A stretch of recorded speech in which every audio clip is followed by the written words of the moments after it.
Se você tem lúpus e quer saber como que você pode ajudar a atingir a remissão da doença, fica aqui comigo nesse vídeo que eu vou trazer 5 dicas fundamentais para você atingir esse momento tão esperado que todo paciente que tem esse diagnóstico quer.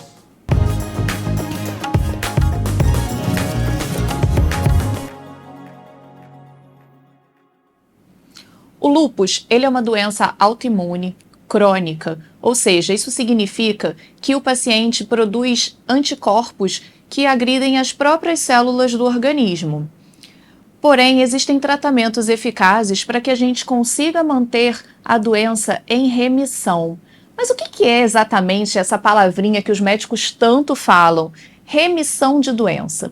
O lúpus ele acontece em forma de surtos e remissões, ou seja, momentos em que a doença está muito ativa, em que o paciente tem sintomas, tem alteração dos exames laboratoriais, em que de fato a doença ela está aparecendo, ela está mostrando para a gente uma série de sinais que ela está acontecendo.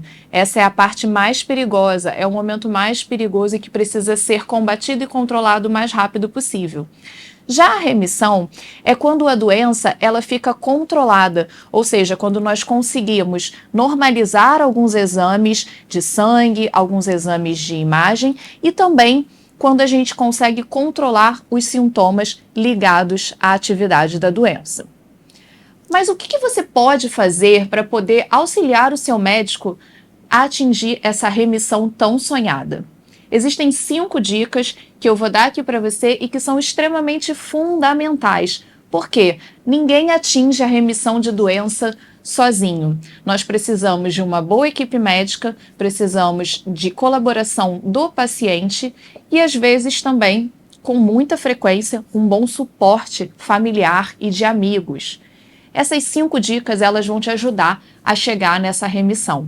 E uma coisa tem que ser sempre feita em conjunto com a outra, ou seja, você precisa colocar a sua parte em prática enquanto o seu médico traz todo o conhecimento e toda a aplicabilidade da medicina para poder te levar nessa remissão. Então vamos às dicas. Dica número 1. É extremamente importante que você mantenha as consultas seriadas e nos intervalos em que o seu médico recomenda. Quando a doença está muito ativa, é natural que você tenha que ter uma maior proximidade do seu médico. E nesse momento ajuda muito se você tem uma boa relação médico-paciente, se você tem acesso ao seu médico fora dos horários de consulta. Sempre respeite tanto a realizar os exames que ele orienta, quanto a retornar na consulta no momento que ele disse. Então, se ele pediu para te ver em um mês, que você realmente vá em um mês. Se ele te pediu para fazer os exames em 3, 4 semanas, que você cumpra bonitinho aqueles horários. Porque o fato de você adiar o seu retorno ao médico pode também adiar esse momento de chegar à remissão. Com isso, a gente leva mais tempo para fazer um novo ajuste medicamentoso e também aumenta o risco de você estar desenvolvendo alguma outra coisa ligada a um efeito colateral da medicação ou então ligada à atividade da doença e o seu médico só vai ver depois de mais tempo do que deveria. Dica número 2. É extremamente importante que você siga os passos do tratamento, que você tenha uma boa adesão medicamentosa. Então, que você respeite a receita na forma que o seu médico orientou. É óbvio que existem, às vezes, tratamentos que são iniciados e que a gente não consegue dar continuidade por uma série de efeitos colaterais, coisas que podem surgir ao longo do caminho, e para isso é extremamente importante você ter acesso ao seu médico, porque se ele te prescreveu alguma coisa que por algum motivo você não está conseguindo usar, ou se em algum momento surgiu um sintoma novo, ou surgiu uma dúvida, você pode esclarecer aquilo rapidamente e não precisa esperar até a próxima consulta para você poder esclarecer essa situação. Então siga à risca as recomendações e a prescrição do seu médico. Dica número 3. Mantenha uma alimentação equilibrada.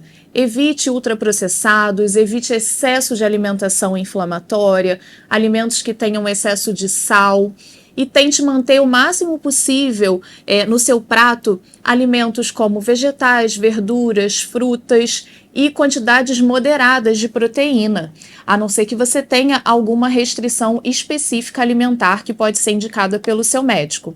Quando há dificuldade de fazer essa alimentação equilibrada, a ajuda de um nutricionista pode ser valiosíssima e ele pode te orientar a equilibrar melhor esses nutrientes para que não te falte nenhum nutriente e para que você consiga também um auxílio na manutenção do peso adequado.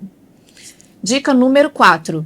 É óbvio que eu ia falar da prática de atividade física. Essa, infelizmente, é prescrição médica. Eu sei que muitos pacientes não gostam, muitas pessoas não têm o hábito e é muito difícil a gente se manter ativo no momento de se sentir doente. Porém, é extremamente importante.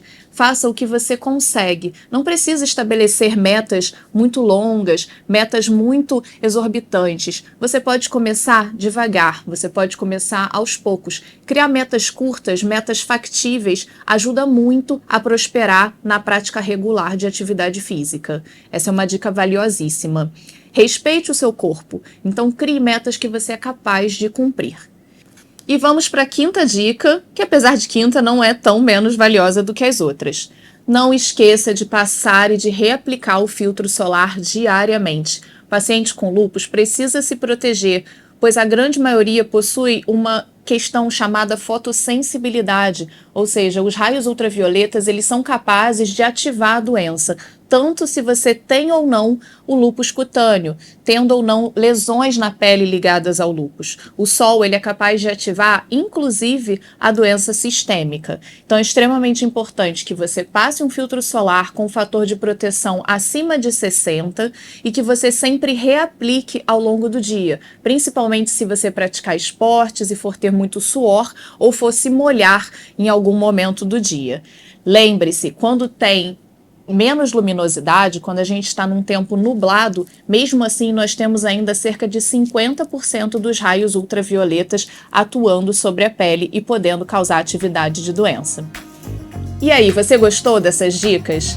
Se você gostou, curte aqui, deixa aqui pra gente nos comentários outras dicas que vocês seguiram e que ajudaram vocês a atingir a remissão de doença. E compartilhe esse vídeo com quem possa se interessar também.